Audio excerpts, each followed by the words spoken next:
소송의 주체, 종래 소송의 주체에 대해서 법원, 당사자, 그다음에 당사자에 대한 대리라는 주체에 대한 기본 개념을 했지. 이렇게 해서 나중에 이제 이게 소송 요건에서 등장한 그 다음 장면이 있을 수 있는데, 일단 기본 개념만 이해하고, 이게 주체에 대한 거고, 그 다음에 객체에 대한 거는 소송물이라고 부르는 그 대상, 뭐 청구, 비슷비슷한 개념인데 제일 생소한 개념으로 소송물이라고 그래요. 그러니까 심판의 대상을 말하는 거야. 심판의 대상. 이것을 어떻게 포착하느냐가 이론이 있어. 구, 옛날, 신, 최근에. 최근도 아니야. 한 1930년대니까. 하여튼 구에 비해서 신. 그래서 구소송물 이론, 신소송물 이론. 그럼 구소송물 이론은 뭐냐면, 실체법상 이행소송을 주로 생각을 해보면 실체법상 청구를 갖고 분쟁이 생겨서 그것에 따른 싸움을 여기서 하는 거니까 실체법상 청구를 그대로 심판의 대상으로 갖고 와. 그게 구소송물 이론이야. 실무의 입장이야. 그런데 신소송물 이론은 실체법하고 단절시켜.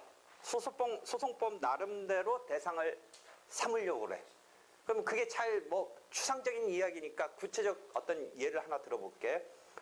우리가 차를 타고 가다가 버스 같은 거나 어떤 운송수단을 타고 가다가 사고를 당했어. 운전수 내지는 운송회사의 잘못이 있어. 그랬을 때 사고 당한 승객이 그 운송회사 내지는 운전사, 그 두 사람을 다 걸 수도 있고, 사용자 책임을 걸 수도 있고, 그건 민법적인데, 하여튼 그 가해자인 회사 내지는 운전수를 상대로 손해배상 청구할 때 우리가 실체법에서 어떤 근거를 갖고 청구를 하는 거잖아. 그때 실체법상 우리가 근거조문으로 제일 일반적으로 쓰는 건 민법 750조의 불법행위에 기한 손해배상 청구야. 민법 750조. 그런데 그것만 갖고 하는 게 아니라 혹시 다른 청구로 구성해서 할 수 없는가 했을 때 민법 390조나 그것에 따른 상법상의 운송계약, 계약 책임 불이행으로 인한 손해배상 청구도 할 수 있어. 그러니까 불법행위는 어떤 계약을 전제로 하지 않고 손해배상, 불법행위 자체로 들어가는 거고, 지금 말하려는 것은 민법 390조라든지 그런 운송계약에 따른 어떤 계약이라는 그런 것에 따른 민상법상의 계약 책임 불이행으로 인한 손해배상 청구도 있을 수 있어. 그럼 어떤 청구를 하느냐는 본인 마음이야. 그 두 개가 청구가 제일 극명한 건 뭐야? 그 청구에서 아마 이렇게 차이가 나는 경우가 있어. 시효 같은 게 불법행위는 그런 사실을 안 때부터 3년 하고 있었던 때로부터 10년인가 그럴 거야 아마. 그래서 먼저 빨리 오면 시효가 걸려버려. 근데 계약 책임은 그냥 일반 시효의 10년이야. 그럼 그 한계선상에 걸리는 어떤 상황이 있었을 때 계약 책임으로 구성을 하면 시효가 안 걸리는데, 불법행위 손해배상으로 하면 시효가 걸릴 수도 있는 상황이 있는 거야. 그러니까 그런 경우에는 이 차이가 나오지. 그렇게 했을 때 그 두 개의 청구를 별개로 세팅하는 게 실체법상의 청구를 갖고 세팅을 하니까 그것을 구소송물 이론이라고 그래. 실체법상의 그런 청구권에 대해서. 한편 신소송물 이론은 결국은 이론 구성은 실체법으로 그렇게 할지는 모르지만 네가 손해배상 받으려고 하는 거 아니냐. 그게 불법행위로 하든 계약 책임 불이행으로 하든 결국 손해를, 네가 입은 손해 예컨대 1억 원이면 1억 원을 받고자 하는 이런 싸움 아니냐. 그러니까 우리 소송법 쪽에서는 그냥 네가 손해배상을 받고자 하는 그런 어떤 대상을 신소송물 이론에서는 심판의 대상으로 포착을 하는 거야. 그러니까 신소송물 이론은 그것을 하나의 단위로 보는 거야. 구소송물 이론은 복수, 두 개의 단위, 복수의 단위로 보는 거야. 그럼 이런 구성이 나중에 이제 이런 것을 익히는 게 뭐에서 막 이런 게 필요하냐면, 당장 이런 게 나와. 중복된 소재기가 금지돼. 똑같은 소송을 두 개 하면 금지돼. 그 다음에 이 두 개를 객관적으로 대상이라는 의미에서 객관적, 우리가 소송법에서 객관적은 대상, 주관적은 어떤 주체 이런 표현으로 쓰는데 객관적 병합 뭐 이런 표현을 쓰는데 구소송물 이론에 의하면 요거와 요게 별개니까 이렇게 청구를 내세우면 만약 뭔가 자기가 만반의 준비 때문에 두 개의 청구 아까 말한 시효 같은 게 혹시 생기는 것 때문에 불법행위로도 걸면서 계약 책임으로도 걸겠다라고 한다면 구소송물 이론은 이게 복수의 청구가 나타난 것으로 보니까 객관적 병합이 돼. 한편 그 상황에서 신소송물 이론을 취한다면 단위는 하나야. 그러니까 객관적 병합이란 말이 쓰면 안 되지. 그냥 단일한 청구야. 신소송물 이론에 의하면. 단일한 청구인데 그 청구 단위에서의 두 개 복수가 아니라 단일한 청구인데 그 속에서 자기가 주장을 펼치는 그 주장이 두 개일 뿐이지 큰 덩어리의 단위는 하나인 거야. 신소송물 이론에 의하면. 이해할 수 있겠지, 그 상황에서. 예컨대 이런 이행소송 말고 형성소송을 하나 예를 든다면 형성소송에서는 이혼 청구를 한단 말이지, 배우자가 상대 배우자한테. 그랬을 때 이혼의 원인이 여러분 친상법 안 배워도 이혼 원인 정도는 아는지 모르겠네. 이혼 원인 원래 당사자가 합의해서 이혼하면 되는데 합의가 안 되니까 한 편이 상대편을 당해서 너가 뭔가가 문제가 있으니까 이혼을 청구하는 그 이혼 사유가 딱 정해져 있는데 이혼 사유 뭐뭐 있어? 성격 차이는 조문에는 딱 없는데 그 밖의 사유 정도에 해당하는 결혼을 계속 유지할 수 없는 사유 뭐 그런 정도고 뭐 이혼한다 뭐 부정한 행위 하는 게 제일 대표적인 거 아닐까? 간통죄는 없어졌지만 민사적으로는 부정한 행위 또는 뭐야?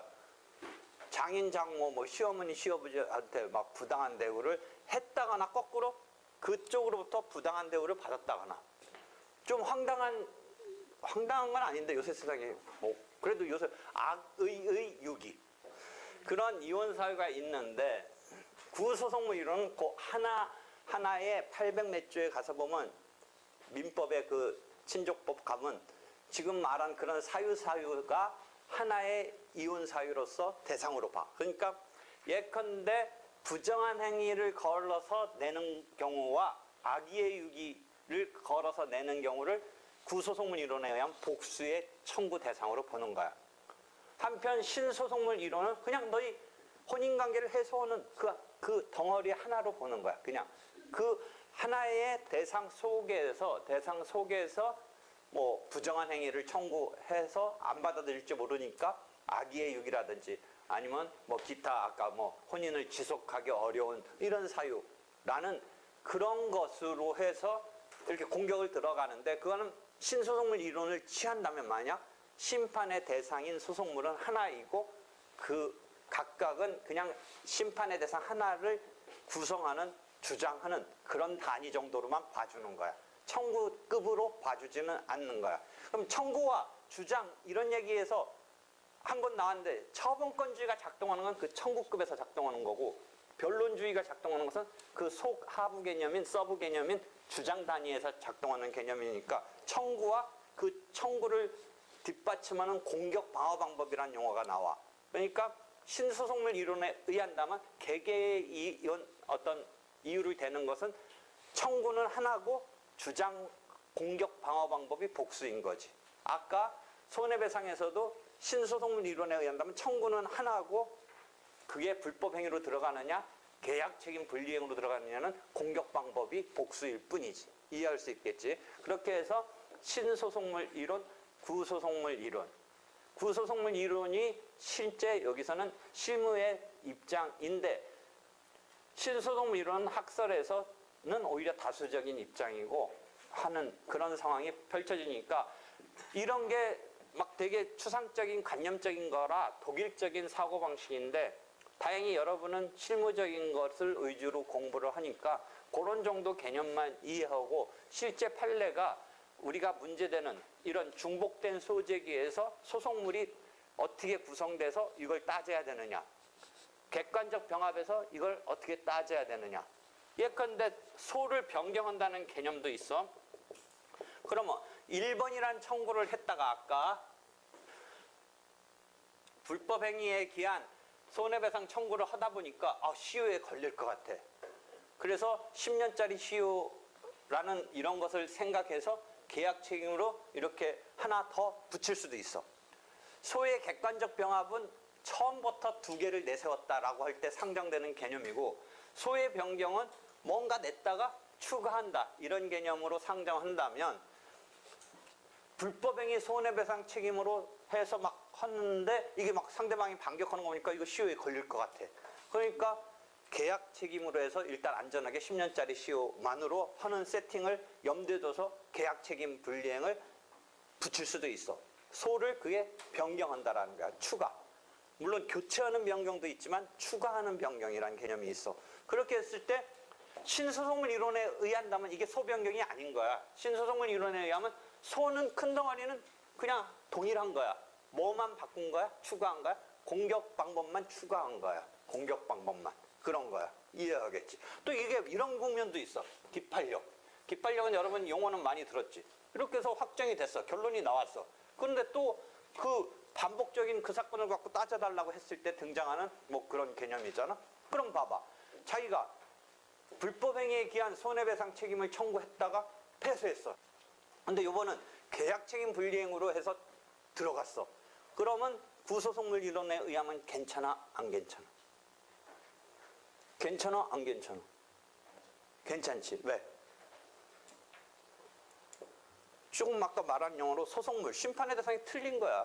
그러니까 안 걸리는 거지. 그런데 신소송물 이론에 의하면 걸리지. 왜? 동일한 사건이니까. 이해하겠지. 그러니까 이 소송물 이론이 이 민사법 뒤에서 나오는 그런 제도나 이런 것 등에 의해서 작동을 하기 때문에 알긴 알아야 돼. 이해하겠지? 그래서 그런 정도고, 이제 그래서 실무상 문제되는 몇 개를 이제 판례를 익혀야 돼. 근데 이론적으로는 신소송물 이론이 더 최근에 신자가 붙었고 학설적으로는 그래. 근데 판례는 구소송물 이론을 취하고 있어. 중복된 소재기도 아까 말했듯이 불법행위 책임에 기한 손해배상 청구를 하다가 기판력의 국면은 뭐야? 끝났는데, 확정됐는데 등장시키는 게 기판력의 국면이고, 중복재소는 느낌상 어떤 느낌이야? 중복재소니까 진행하는 와중에 또 낸 거야. 그지? 진행하는 와중에 또 냈으면 두 번째 걸 뭔가 제어를 하는 거야. 그런 개념이야. 중복된 소재기의 금지. 그러니까 구소송물 이론에 의한다면 불법 행위에 기한 손해배상 책임을 가지고 손해배상 청구를 하다가 뭔가 찜찜해 때문에 계약 책임으로 추가로 내는 이런 상황에서 그 소송에서 자체적으로 붙여서 내는 것은 소의 변경의 영역이야. 내지는 처음부터 붙여내는 건 객관적 병합의 영역이야. 근데 지금 말하려는 건 뭐야? 그렇게 어떤 법원에 냈는데 딴 법원 가서 또 쓱 냈어. 물론 관할권 같은 게 있다는 전제로. 이랬을 때는 중복된 소재기의 국면이야. 이해할 수 있겠지? 이렇게 청구 들어갔다가 또 다른 청구를 냈을 때 구소송물 이론에 의한다면 어떻게 돼? 좀 아까 불법행위랑 계약 책임에 대해서 별개로 또 들어갔어. 구소송물 이론에 의하면 괜찮아? 안 괜찮아? 괜찮지. 중복된 소재기 금지에 걸리지 않지. 그지? 신소송물 이론에 의하면 걸리지. 왜? 하나의 심판의 대상으로 보니까. 다만 공격방어 이런 차원에서는 달리 봐주지만 청구 단위는 하나로 봐주니까. 이해하겠지? 이제 됐지? 이해했지? 그러니까 그렇게 이해하면 되는 거야. 됐지? 그래서 쭉 보자. 청구, 뭐 용어는 비슷비슷한데 뭐.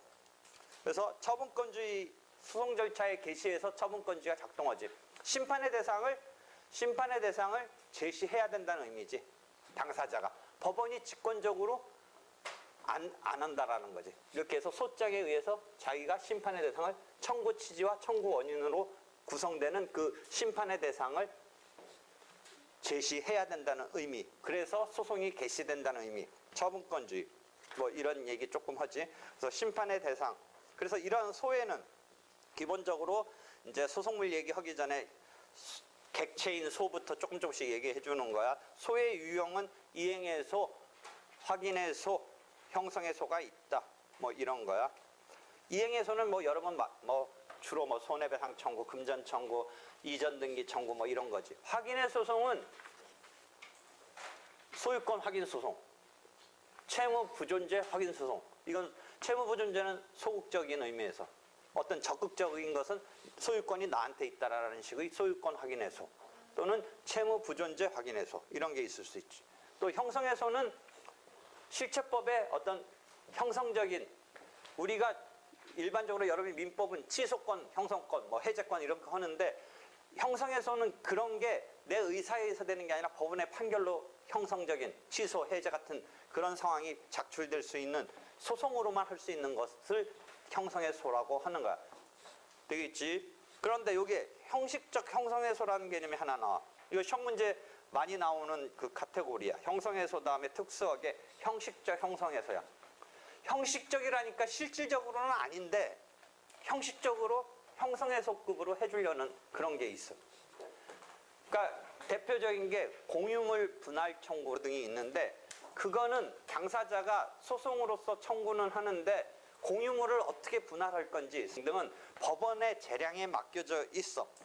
무슨 말이냐면, 이혼해달라는 형성해소는 당사자가 이혼해달라니까 이혼시킬 건지 아닐 건지 결정하는데, 공유물 분할인 것은 그냥 분할해달라고 하는데 어떻게 분할할 건지는 법원의 재량에 맡겨져 있어. 그래서 그 법원의 재량에 맡겨졌다는 의미는 원래는 소송이 아닌 거야.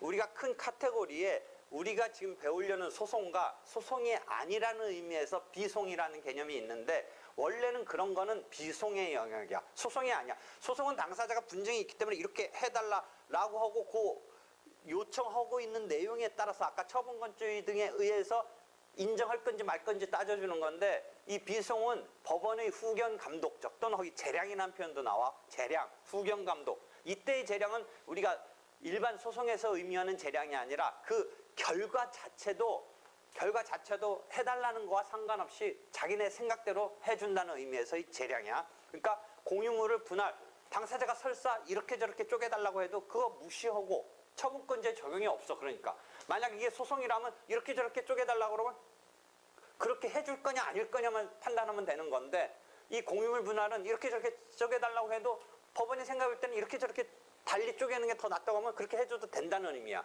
후견 감독적으로, 재량으로. 그런 의미야. 그러면 어떻게 쪼갤 건지 그런 것에 대해서 법원이 분할해 주는 거야.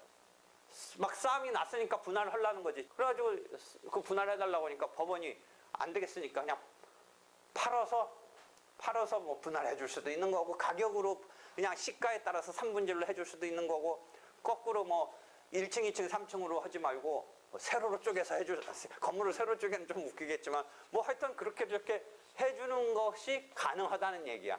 그래서 그런 것을 소송은 아닌데 비송인데 본질은 형식적으로, 그게 형식적이야. 그 다음에 나타나는 결과는 어떤 형성적인 결과를 가져온다 해서 형식적 형성해소인데, 여기가 특징이 지금 내가 말한 것 갖고 계속 물어봐.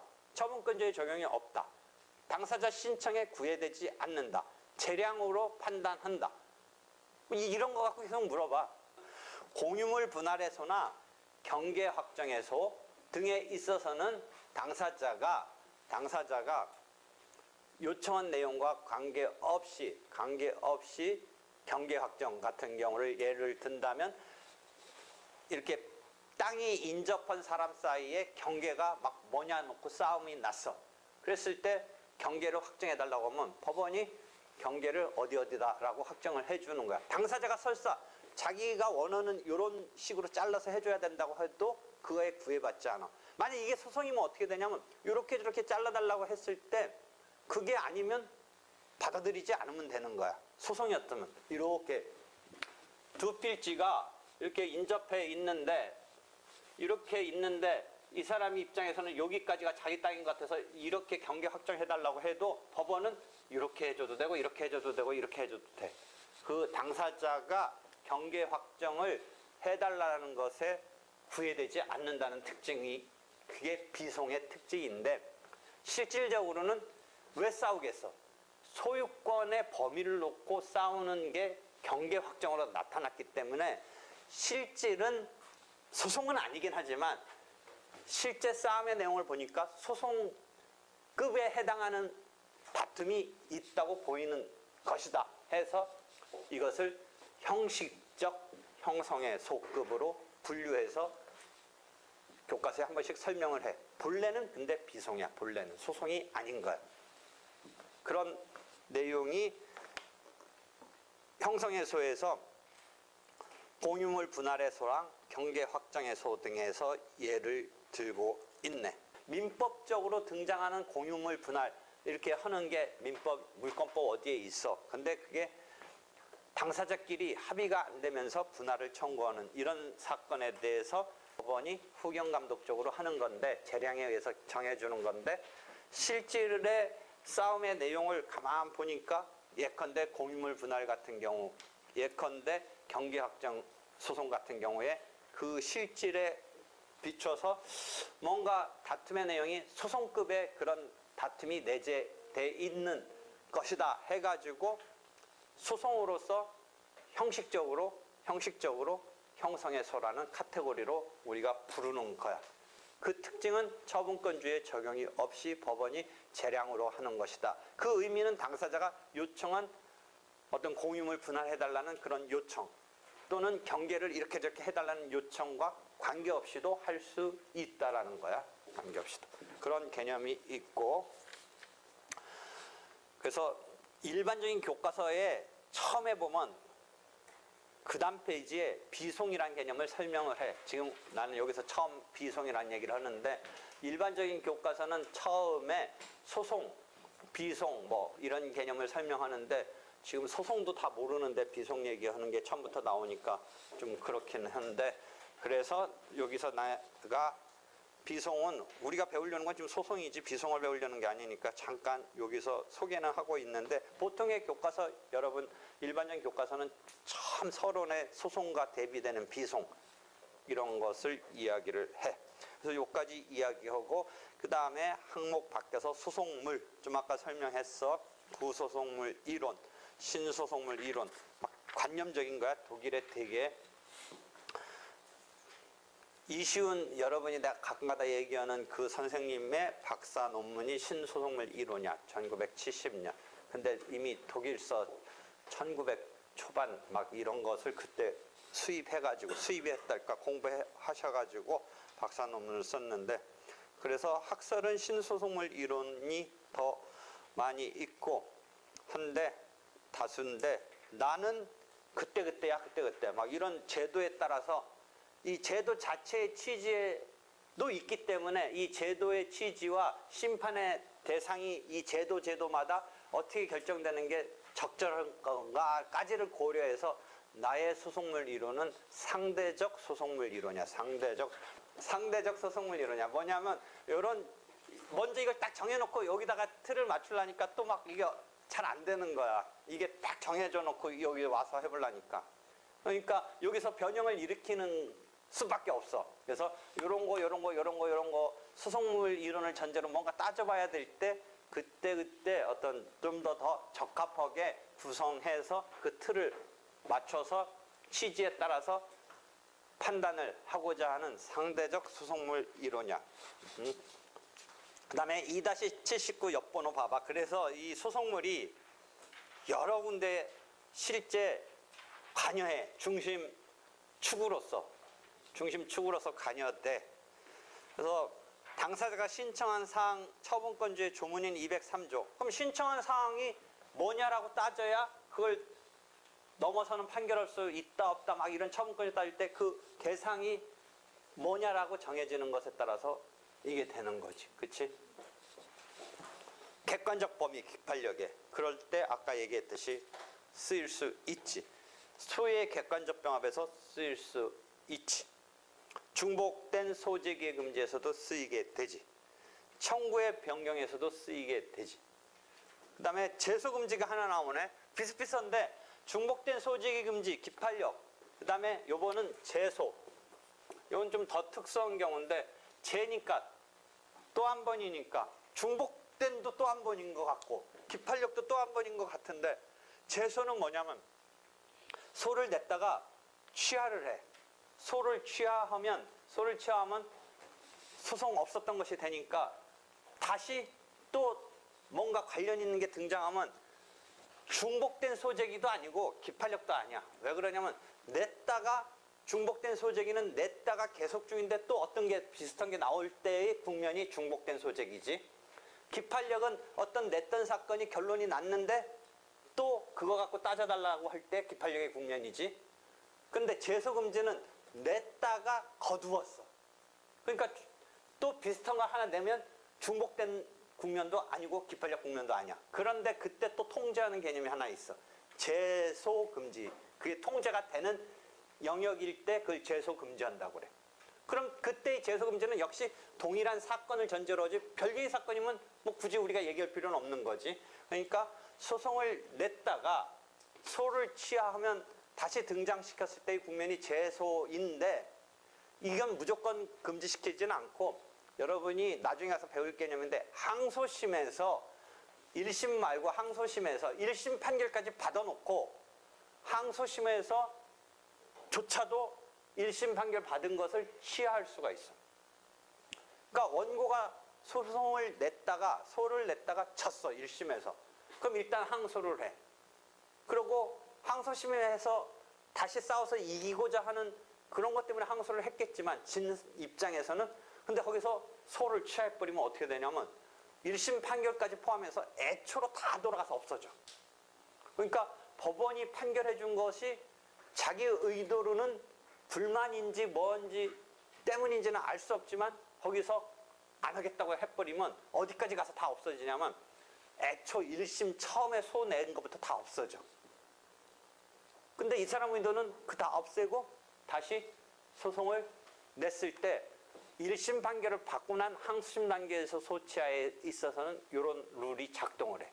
그 말은 뒤집어서 보면 1심 상황에서는 소취하에도 이런 작동이 없기 때문에 제소금지냐 아니냐까지 갈 필요도 없어. 1심에서 소를 취하하면 266조, 7조, 8조 거기 소취하를 봐봐. 67조, 267조 1항 소를 취하면 소송 계속이 소급적으로 소멸한다 조문이 하나 있을 거야. 한번 봐봐. 읽어봐. 찾은 사람. 읽어봐. 제267조 소취하의 효과 제1항 취하된 부분에 대하여는 소가 처음부터 계속되지 아니한 것으로 본다. 소가 처음부터 계속되지 않은 것으로 보니까 동일한 어떤 청구를 또 한다 한들 중복제소라든지 기판력이라든지 이런 얘기 할 필요도 없어. 심지어 제소금지도 상관없어. 그런데 2항 계속 읽어줘봐. 제2항 불만에 대한 중복 판결이 있은 뒤에 소를 취한 사람은 같은 소를 제기하지 못한다. 이게 제소금지야. 그래서 이런 걸 보고 싶으면 소취하가 소송 종료 단계에서 나오니까 어디 가서 이런 게 있냐면 옆번호 10-9, 10-10 나중에 소송 종료 소취하 소송을 종료하는 거 소취하 벌써 한두 번 얘기했어. 뭐냐면 처분권주의가 소송 종료 단계에서 발현되는 제도가 소취하야. 원래는 우리가 소를 제기했으면 제일 정상적이랄까 일반적인 것은 판결로 마무리되는 거잖아. 그런데 판결로 마무리되기 전까지 사이에 심지어 항소심에서 항소했다는 건 1심 판결로 일단 판단을 내비쳤지만 항소를 하니까 다시 뭔가 싸움이 전개되는데 그런 단계에서까지도 소를 취하할 수 있는데 이건 당사자가 소송을 냈다가 소송을 내는 단계도 처분권주의지만 소송을 그러니까 소송을 종료시키는 판결로 종료시키지 않고 내 의사대로 종료시키겠다는 의미에서 처분권주의가 소송 종료 단계에서 발현되는 제도이다라는 게 한 번쯤 설명이 됐던 건데 하여튼 소를 취하하면 267조 1항에 의해서 소송 계속이 다 원점으로 가서 소급적이란 말이 원점으로 가서 없던 것이 되니까 그때 또 다른 그거와 유사한 동일한 뭐 이런 소송을 냈을 때는 아무런 우리가 문제 삼을 필요는 없지. 근데 이게 살아있다면 중복제소냐 뭐 이런 문제가 생기는 건데 중복제소 같은 문제가 생기지 않지. 소급적으로 소멸한다니까. 그런데 항소심에서 그랬을 때는 제재랄까 어떤 그런 것을 함부로 하는 것에 대해서 조금 신중하게 하게 시키려는 목적일까 등등해서 267조 2항이 다시 재차 내는 소에 대해서 규제를 하는 거야. 그것을 제소금지라고 하는 거야. 중복된 소제기에서는 소를 제기하다는 의미의 제지, 한자가 요 제자지, 요런 제자인데 여기에 제소금지는 어이가 아니라 아이지, 아이, 제소. 되겠지? 그런 등등해서 이게 심판의 대상인 소속물이 작동을 하니까 나는 이런 것에서 소속물을 어떻다라고 딱 규율해놓고 그쪽 가서 그 제도하고 설명할 때 하는 등등해서 먼저 딱 확정시키지 않고 상대적으로 나는 보겠다는 게 상대적 소속물 이론이야. 하여튼 종래에 이론적으로 있던 것 중에 판례 내지 실무는 구소속물 이론이고 학설은 신소속물 이론인 거야. 그래서 판례의 입장을 한번 쭉 보면 미리 본다면 등기청구 소송에서는 그렇지만 판례도 사실은 조금씩 변형을 일으켜 그 어떤 구체적 타당성 때문에. 그래서 나는 상대적 소속물 이론을 취하는 건데 판례가 원칙은 실무는 구소속물 이론인데 등기청구에 있어서 등기청구의 대표적인 게 말소등기 청구가 있고 이전 등기 청구 소송이 있어. 그래서 그랬을 때 어떻게 소속물을 포착하느냐가 문제가 되기도 해. 그래서 그걸 보는데 말소등기 청구는 자기가 원래는 소유권자였다가 을한테 이것을 등기가 넘어간 것에 대해서 원인 무효라고 따지면서 말소하는 게 일반적인 거야. 그럼 원인 무효인 이유는 여러 가지가 있을 거야. 막 불법적으로 뭐 의조해서 뭔가 해서 막 갔을 거야. 아니면 뭐 어떤 정상적인 루트로 갔을 때 대리권이 없는데 대리인이 막 매매 같은 걸 해가지고 넘어간 것처럼 했는데 내가 대리권 준 바가 없어. 하여튼 그런 식으로 찾으려고 그래. 넘어갔던 등기를 찾으려고 그래. 그러면 이때의 소속물은 언뜻 생각할 때 위조됐다라는 거, 뭐 대리권이 없었다는 거 이런 등등의 막 이유를 댈 텐데 그런 이유는 다 상관없어. 소속물에서는 그냥 말소등기 청구하는 원인 무효의 개개의 사유는 상관없이 판례조차도 이때는 원인 무효만 갖고 말소등기한다라는 덩어리로 봐. 그런 이야기를 하는 거야. 그래서 소속물은 그 고딕체로 표시한 해당 등기의 말소등기 청구권이고 원인 무효라는 이유만이 소속물을 구성하고 그 말소등기 청구를 하게 된 원인 등기 원인의 무효이고 무건대리라든지 뭐 이런 등등의 개개의 사유, 뭐 불공정한 행위였다든지 그 넘어간 개개의 사유는 무시된다 이런 이야기를 하고 있는 거야. 그런데 이전 등기 청구는 진짜 실체법에서 이 그런 개개에 발생할 수 있는 원인을 다 하나의 심판의 대상으로 봐. 그래서 그 다음에 이전 등기 청구는 보면 매매 샀으니까 나 왜 파는 사람 입장에서는 매매 계약이 체결되면 산 사람 입장에서는 대금을 치르면 판 사람은 등기를 넘겨줄 의무가 있잖아. 근데 나는 내 딴에는 대금을 치렀다든지 했는데 그쪽은 뭐 무슨 이유 때문에 이전 등기를 안 해주는 거야. 그쪽은 뭐 대금에 뭐 다 못 받았다든지 아니면 계약을 해지했다든지 뭐 이유가 있겠지. 그러니까 싸움이 됐겠지. 근데 산 사람 입장에서는 내가 매매로 샀으니까 이전 등기 청구 왜 안 해주냐 이런 이유도 있고 적어도 매매가 아니지만 내가 우리 아버지 언제부터 이게 20년간 30년간 여기를 내가 점유하고 이 땅을 쓰고 있었으니까 이제 점유취득시효로 이전 등기를 받겠다. 그러니까 매매, 점유취득시효 이런 등등의 원인별로 소속물을 포착해. 이전 등기에서. 이 이야기에서 그게 오른쪽에 있는 이야기야. 그러니까 이전 등기 청구 소송에서는 그 그림도 내가 그려놨듯이 매매냐 시효취득이냐 별로 소속물이 된다는 거지. 말소 등기에서는 그런 세세한 내역에 따른 말소 등기 자체가 개별로 보는 게 아니라 그냥 뭉뚱그려서 원인 무효이다라는 것으로만 포착을 하는 것이다. 그러니까 개개의 원인 무효의 이유는 무시한다라는 개념에서 소속물을 포착하는 거야. 이해하겠지? 그다음에 그 나는 뭐냐면 87년에 우리가 여러분이 말소 등기 말고 진정명의 회복을 이유로 한 원인으로 한 이전 등기 이런 상황도 있을 수 있지. 여러분 민법서 억수로 배우는 거 아니야? 언제 그런 거 나와? 말소. 채권자? 취소? 이런 경우 말소 등기가 하는데 등기가 순차로 갑으로부터 뭔가 때문에 을로 넘어가고 병으로 넘어가고 정으로 넘어가 있어. 그러면 이 등기를 찾으려는 갑의 입장에서는 이런 경우 어떻게 해야 돼? 자기한테 떠난 게 을, 병, 정으로까지 순차 이전되어 있어 등기가. 그럼 갑은 자기 나름의 어떤 주장을 해서 찾아오려고 그래. 그랬을 때 어떻게 해야 돼? 을에 대해서도 말소 등기를 하고 병에 대해서도 말소 등기 청구를 하고 정에 대해서 말소 등기를 청구해서 원래 찾아오려면 을병정을 공동으로 피고로 삼아야 되고 이게 나중에 보면 이제 공동소송 중에 어떤 유형이냐 또 싸움이 나는데 그렇게 해야 되는데 다이렉트로 정을 상대로 갑한테 스스로 자기한테 이전 등기 청구하라는 소송을 내는 것을 인정하고 있어. 그래서 진정 명의 회복을 원인으로 한 말소 등기가 아니라 정으로부터 자기한테 오는데 그 이유는 뭐야? 진정 명의 회복을 원인으로 한 이전 등기 청구 소송을 내는 것을 인정하고 있어. 민법에서 배웠어? 물권법에서 그런 뜻. 그러니까 말소 등기 청구로 들어갔다가 안 되면 마지막 사람한테 이전 등기 형식으로 될 수도 있는데 이게 어떻게 되느냐가 하나 판례가 중요한 게 있는 게 2001년도 전원합의체 판결이야. 각주 48번. 이거 무진장 물어봐.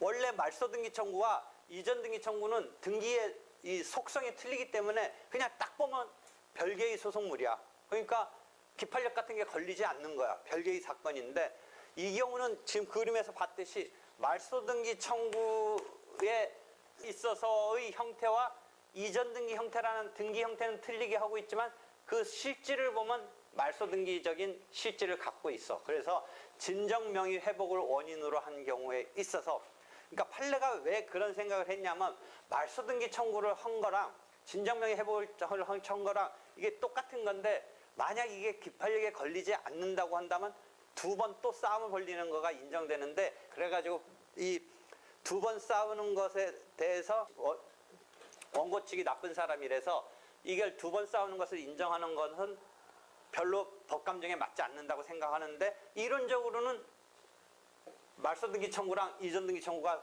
청구 등기의 속성이 틀리니까 또 허용할 수밖에 없어. 이론적으로는.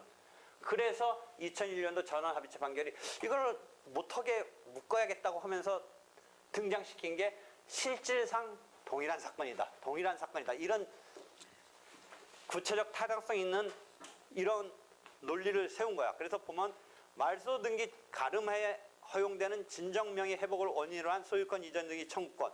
일단 여러분은 진정명의 회복이라는 말 뺀다면 말소 등기 청구랑 이전 등기 청구는 별개야. 원래 등기 속성이나 이런 게 다 틀린 거야. 별개인데 여기서는 지금 각계 보는 것은 진정명의 회복을 원인으로 한 이전 등기 청구는 이 그림에서 얘기했던 그런 상황에 대해서 어느 것이나 진정한 소유자의 등기 명의를 회복하기 위한 것으로서 실질적으로 그 목적이 동일하고 두 청구권 모두 소유권에 기한 물권법 여러분 배우는 방해배제 청구권으로서 법적 근거와 성질이 동일하므로 소송물은 실질상 동일한 것으로 봐야 된다. 라고 구체적 타당성 있는 이런 사안에서 그거 같은 거다. 너 두 번 청구하면 안 된다. 만약에 별개로 본다면 이 원고가 지고 나서 또 이렇게 바꿔가지고 들어가는 것을 다시 판단해줘야 되니까 아예 못 박은 거야. 이거 동일한 사건이다. 실질상.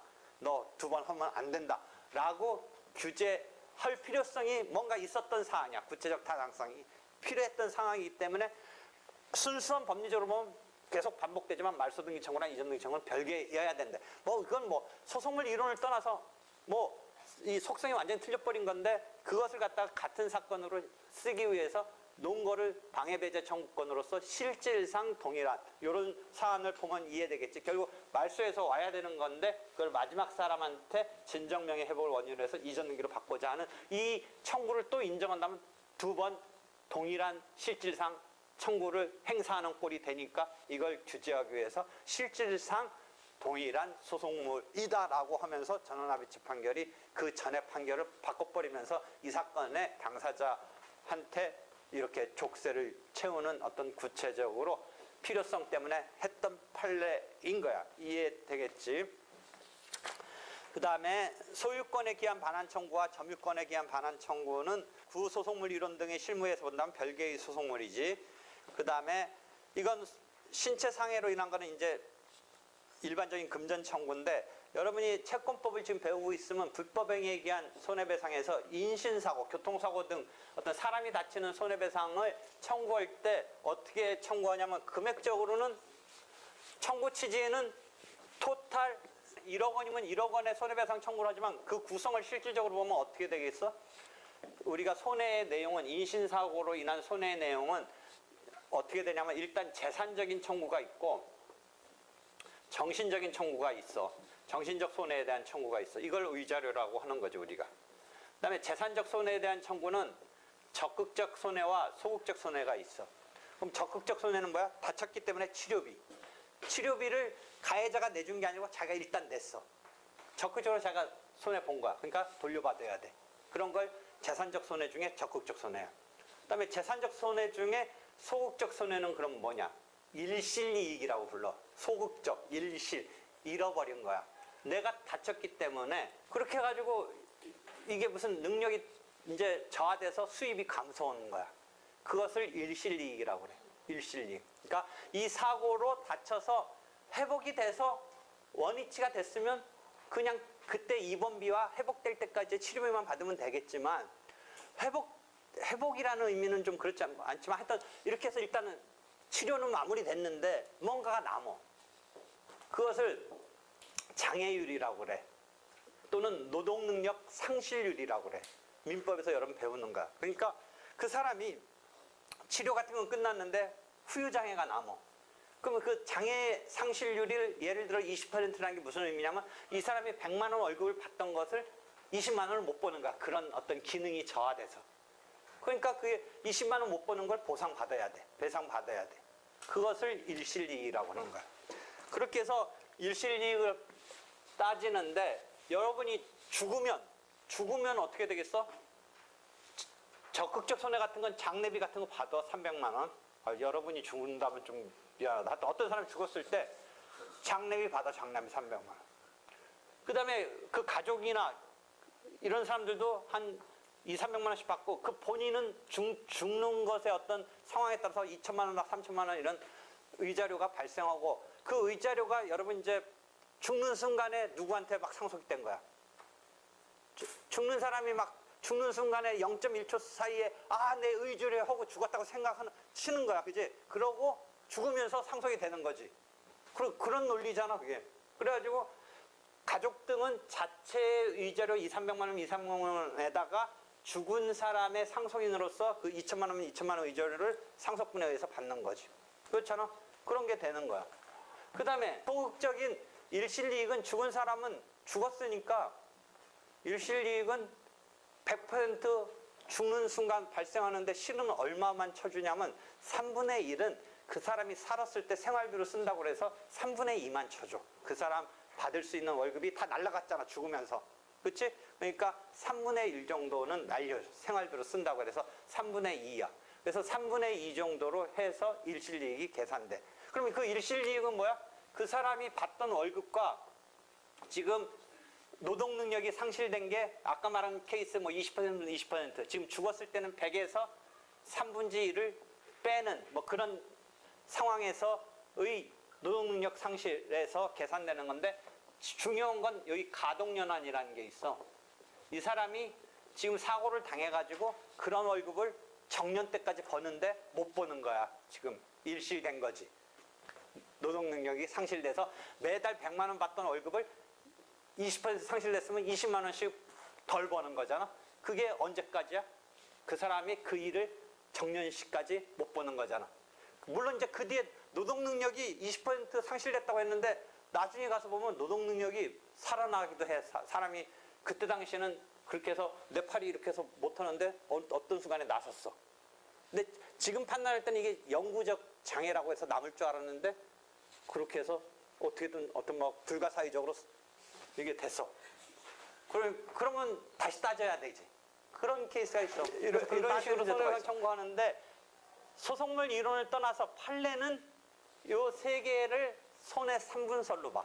그 전체 덩어리 1억 원이면 1억 원을 안 보고 요 항목마다 그래서 손해 3분설이라고 그래. 손해 2분설도 있어. 손해 2분설은 요 정도만 구별해. 재산적 손해와 정신적 손해. 전손해 1개설은 그냥 1억 원 딱 손해 덩어리 큰 덩어리 하나를 보는 게 전손해 1개설이야. 그럼 신소송물 이론은 전손해 1개설의 치여기가 좀 쉬워. 꼭 그렇다는 건 아니지만 판례는 세분된 이런 손해 3분설을 치하고 학설은 만약에 신소송물 이론의 입장을 여기다가 한다면 전손해 1개설을 치하기가 쉬워. 그런 상황이야. 그래서 이런 손해 3분설 얘기가 있어. 이게 만약 처분권주의 나중에 가서 보면 어떻게 문제 나오냐면 당사자가 손해로서 이렇게 청구를 했다라고 하면서 나와.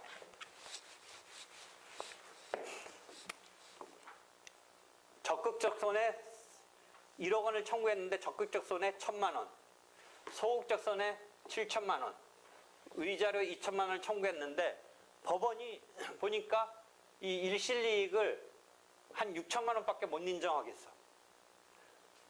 다 계산해서 내가 억울하고 이렇게 다치고 이렇게 지금 움직이지 못한다고 했는데 한 6천만 원밖에 못 인정하겠어. 그랬을 때 법원은 이거 7천만 원에 대해서 6천만 원 인정하는 건 괜찮은데 문제를 어떻게 내냐면 다만 근데 그래도 이 사람이 좀 안타깝긴 한데 자기가 증명해온 것으로는 7천만 원 인정해 줄 수는 없고 6천 원밖에 못 인정했는데 그래도 좀 안 됐어.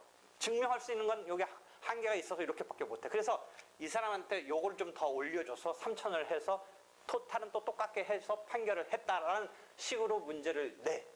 그럼 처분권주의와 관련해서 이 부분에 대해서 전손해 일개설과 손해 3분설에 따라서 전손해 일개설에 의하면 처분권주의와 관련해서 문제 있다 없다?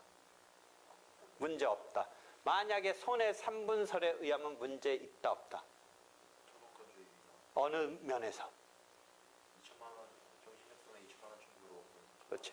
그러니까 7천의 재산적 소극 손해에 6천은 문제될 건 없어. 신청 범위를 넘지만 않으면 괜찮으니까. 그런데 지금 뭐에서 항목별로 했더니 뭐에서 하나 오버한 거야. 위자료 2천에 대해서 3천으로 간 거는 오버했지. 그러니까 전손해 일개에서는 1억 원 청구한 데 대해서 1억 원 인정했으니까 문제될 게 없는데 그래서 아까 문제될 게 없다고 했지만 손해 3분설에 의한다면 그 부분서 어디서? 위자료에서 2천 청구했는데 3천을 법원이 나름대로 생각해서 해준 것은 그건 아무리 뭐 그렇다고 하더라도 안 되는 처분권지 의배이다. 이해할 수 있겠어? 그런 류의 문제가 나오는 거야. 그래서 여러분이 민법에서 보면 의자료의 보충적 기능 이런 게 나온단 말이야. 의자료가 뭐야? 이게 보완을 해주려는 거야. 왜 의자료라는 건 딱히 계산해서 수치로 나오는 게 아니잖아. 그 사람 슬프다. 그 사람 억울하다. 그 사람 안타깝다 해서 막 정해지는 거지. 이게 계산되는 게 아니지. 근데 이런 소극적 손해, 적극적 손해, 뭐 영수증이라든지 아까 말한 노동능력 상실률 이런 거 갖고 계산되는 거니까 거기서 뭔가 좀 막 부상은 엄청나는데 이 계산되는 노동능력은 뭐 그렇게 안 된다든지 실제 월급은 상당히 받았지만 뭔가 증명해낼 수 있는 월급은 그것밖에 안 된다든지 뭐 근데 좀 더 해주고 싶은데 뭐 이랬을 때 법원이 어디서는 이렇게 딱 엄격하게 계산되지 않은 채 해줄 수 있냐면 의자료잖아. 그냥 불쌍하다 3천만 원 이렇게 해줄 수 있는 거니까 했다고 치는데 그게 의배된다는 거지. 그러니까 위자료의 정신적 손해의 어떤 보충적 기능 그런 용어가 나온단 말이지. 이렇게 커버해주고 한다라는 게 민법에 보면 조금 나와 그런 용어가. 그렇지? 그러니까 요거는 어떤 수치적으로 그냥 증명에 의해서 금액적으로 수치로 딱 정해질 건 아니니까 거기서 그냥 대충이란 말이 정확한 말은 아니지만 그렇게 할 수 있는 거의 영역인데 그게 그렇더라도 안 된다는 거지. 그치? 그래서 그런 거죠. 그래서 이렇게 해서 인신사고로 인한 손해배상에서 손해 3분설 뭐 이런 등등의 용어가 나오는데 실제 판례는 손해 3분설이다라는 거지. 그치? 손해 3분설. 되겠어? 판례는 지금 손해 3분설이다. 학설은 전손해 1개설이나 2분설 등도 있다. 그 다음에 이걸 갖고 뭐를 갖고 물어보느냐. 아까 처분권주의가 나타나는 영역이 소송물에 관련되는데 요거 갖고 아까 금액적으로 내가 예를 든 그런 사례를 계속 물어본다. 되겠지? 그 다음에 일부 청구에 대한 것은 나중에 또 나오는데 지금 다 못하겠다. 여기까지 질문 있으면 해. 수고했어.